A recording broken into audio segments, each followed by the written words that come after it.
Hello বন্ধুরা, Sulata cooking রেসিপির পক্ষ থেকে সকলকে জানাই স্বাগত। আজকে কিন্তু আমি ভীষণ মজার একটি নাস্তার রেসিপি নিয়ে হাজির হয়েছি। মাত্র 1 কাপ আটা আর একটা ডিম দিয়ে এত মজার নাস্তা তৈরি হয় বন্ধুরা। অবশ্যই নাস্তাটি দেখতে থাকুন। এখানে নিয়েছি আমি 1 কাপ পরিমাণে আটা আর দিয়ে দেব এখন স্বাদ মতো লবণ। আমি এর মধ্যে দিয়ে দেব আবারও অল্প পরিমাণে একটু চিনি। এখন দিয়ে দিব 1 চামচ পরিমাণে সরিষার তেল। আমি এগুলোকে কিন্তু বেশ ভালো করে হাত দিয়ে মেখে নিব।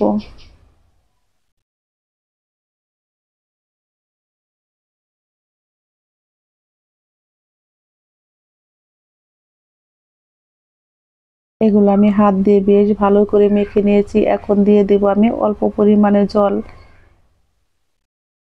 আমি কিন্তু এখানে ঠান্ডা জলই ব্যবহার করব। আমরা যে খাবার জল খাই সেই জলটাই।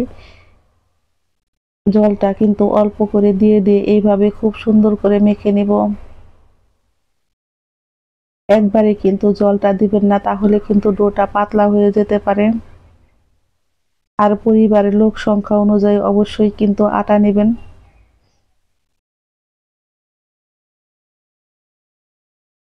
আমার আটাটা কিন্তু বেশ ভালো করে মাখা হয়ে গেছে। এখন আমি এইভাবে রেস্টে রেখে দেব 10 মিনিট।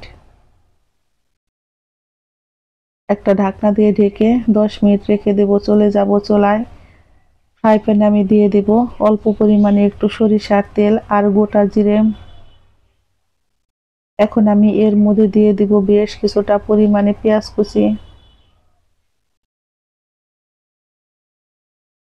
পেঁয়াজটা দিয়ে কিন্তু আমি বেশ ভালো করে একটু ভেজে নেব।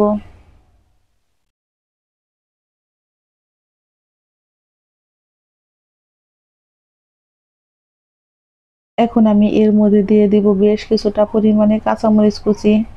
ঝালটা আপনারা আপনাদের পছন্দ অনুযায়ী খাবেন, কে কি রকম ঝাল খান। কাঁচামরিচ কুচি দিয়েও কিন্তু আমি পেঁয়াজ আর কাঁচামরিচটাকে খুব ভালো করে ভেজে নেব।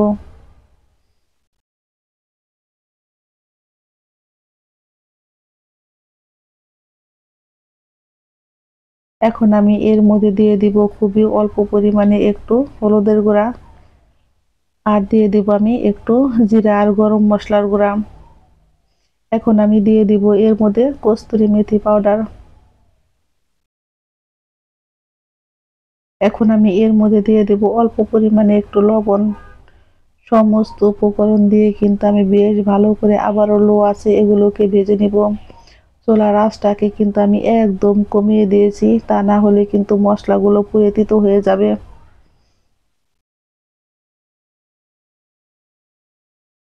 এগুলোকে আমি খুব সুন্দর করে দেখতে পাচ্ছেন ভেজে নিয়েছি। এখন আমি এক সাইড করে রেখে দিব। এর মধ্যে দিয়ে দিব আমি একটা ডিম। ডিমটাকে দিয়ে কিন্তু আমি একটু অপেক্ষা করব।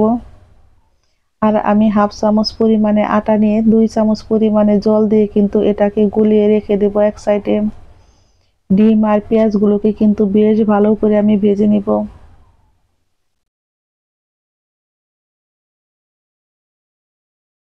এখন আমি এর মধ্যে দিয়ে দেব গুলিয়ে রাখা আটা। আটাটা দিয়েও কিন্তু আমি বেশ ভালো করে এইভাবে নেড়ে নিয়েছি। এখন আমি দিয়ে দেব একটু ধনিয়া পাতা কুচি। এই পুরটা আমার রেডি হয়ে গেছে। এখন আমি চুলায় থেকে কিন্তু নামিয়ে নিব। দেখতে যেমন সুন্দর হয়েছে বন্ধুরা, বানানো তেমন সহজ আর খেতেও হয় কিন্তু দুর্দান্ত মজা। এগুলো আমি এক সাইডে রেখে দেব ঠান্ডা হওয়ার জন্য। ফিরছি 10 মিনিট পর বন্ধুরা। আটাটা কিন্তু দেখছেন কত সুন্দর আমার সেট হয়ে গেছে। এখন কিন্তু আমি লুচি কেটে নিব। এইভাবে করে কিন্তু আমি প্রত্যেকটা লুচি একই সমান করে কেটে নিব। হ্যালো বন্ধুরা, সুলতা কুকিং রেসিপির পক্ষ থেকে সকলকে জানাই স্বাগত। এই পর্যায়ে আমার রান্নার রেসিপি একটুও যদি ভালো লেগে থাকে অবশ্যই একটা লাইক কমেন্ট শেয়ার করতে ভুলবেন না। যারা আমার নতুন বন্ধু আছেন তারা এই চ্যানেলটিকে অবশ্যই একটা সাবস্ক্রাইব করবেন। আমি এখন হাতের সাহায্যে এগুলোকে কিন্তু খুব সুন্দর করে একটু গোল করে নিয়েছি। আর 1 কাপ জলে থেকে কিন্তু আমার অর্ধেকেরও কম জল লেগেছে। পুরটা আমি রেডি করে ঠান্ডা করে নিয়েছি আর নিয়েছি একটা পিঁড়ি। পিঁড়িতে কিন্তু আমি অল্প পরিমাণে একটু তেল মেখে এখন কিন্তু একটা রুটি তৈরি করে নেব।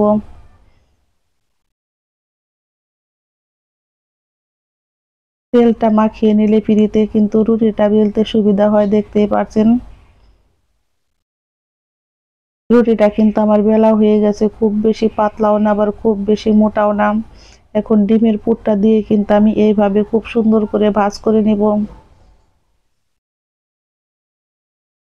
আমি এক সাইডটা কিন্তু খুব সুন্দর করে ভাঁজ করে নিয়েছি। এখন আমি কিন্তু এইভাবে একটু জল লাগিয়ে দিয়েছি যাতে পুরগুলো খুলে না যায়। আমি এখন এই সাইড থেকেও খুব সুন্দর করে ভাঁজ করে নেব।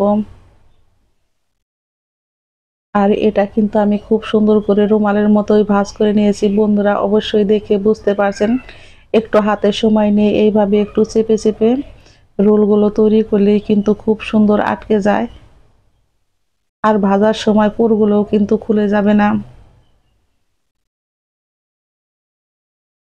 আমি কিন্তু দেখতে পাচ্ছেন নখ দিয়ে এইভাবে খুব সুন্দর করে চেপে চেপে মুখটা লাগিয়ে দিয়েছি। এইভাবে করে কিন্তু আমি সমস্ত রোলগুলোই তৈরি করে নিব। আমি কিন্তু আরেকটি রুটি তৈরি করে নিয়েছি, খুব বেশি মোটাও না আবার খুব বেশি পাতলাও না। এখন কিন্তু পুরটা দিয়ে আমি খুব ভালো করে মুখটা লাগিয়ে দেব। এক পাশ থেকে কিন্তু দেখতেই পাচ্ছেন আমি রুমালের মতো ভাঁজ দিয়েছি, আর হাতে অল্প একটু জল নিয়ে এইভাবে একটু চেপে চেপে মুখগুলো লাগিয়ে দিব যাতে এগুলো ভাজার সময় পুরগুলো খুলে না যায়। আর মাথার দুই দিকেও কিন্তু দেখতে পাচ্ছেন আমি হাতে কিন্তু চাপ দিয়ে এইভাবে একটু মুখগুলো খুব সুন্দর করে লাগিয়ে দেব। এই রোলগুলো কিন্তু বানানো একদম সহজ, ঝটপট হয়ে যায়। সমস্ত রোলগুলো আমার বানানো হয়ে গেছে, এখন আমি এগুলোকে ভেজে নিব। 1 কাপ আমার আটার থেকে কিন্তু 7টা রোল হয়েছে। চলে যাব চুলায়। চুলায় কিন্তু আমি তেল বসিয়ে দিয়েছি, তেলটা আমার গরম হয়ে গেছে।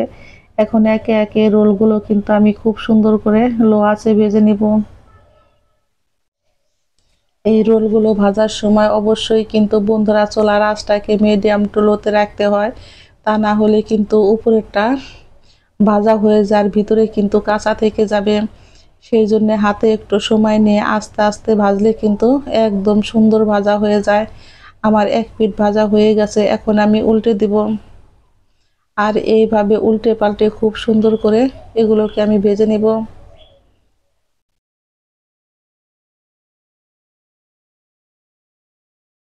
আমার বর যেহেতু এগুলো খাবে সেই জন্য আজকে কিন্তু আমি সরষের তেল দিয়ে এগুলো ভেজেছি, কারণ ও কিন্তু সাদা তেল খায় না। আপনারা কিন্তু সাদা তেল দিয়ে অবশ্যই ভেজে নিতে পারেন, তাতে কোনো অসুবিধা নেই। এগুলো কিন্তু আমার খুব সুন্দর করে ভাজা হয়ে গেছে, উল্টে পাল্টে আমি ভেজে নিয়েছি। এখন আমি চুলায় থেকে এগুলোকে নামিয়ে নিব।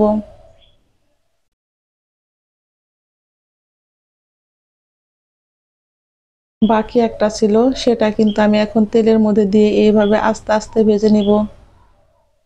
ঝটপট তৈরি হয়ে গেল আমার একটা ডিম আর আটা দিয়ে মজাদার এই নাস্তার রেসিপি। গরম গরম চায়ের সাথে খেতেও হয় কিন্তু ভীষণ মজার, আবার টিফিন বক্সেও কিন্তু এগুলো বের জমে যায়। আমি একটা রোল গরম গরম ভেঙে দেখাচ্ছি বন্ধুরা, এতটাই পরিমাণে গরম, ভিতরে কিন্তু পুরে ঠাসা, আর খেতেও হয়েছে কিন্তু দুর্দান্ত মজার। সকলেই ভালো থাকবেন, সুস্থ থাকবেন। আমি আবারও ফিরবো নতুন নতুন কোনো রেসিপি নিয়ে। ধন্যবাদ সবাইকে। সেই সাথে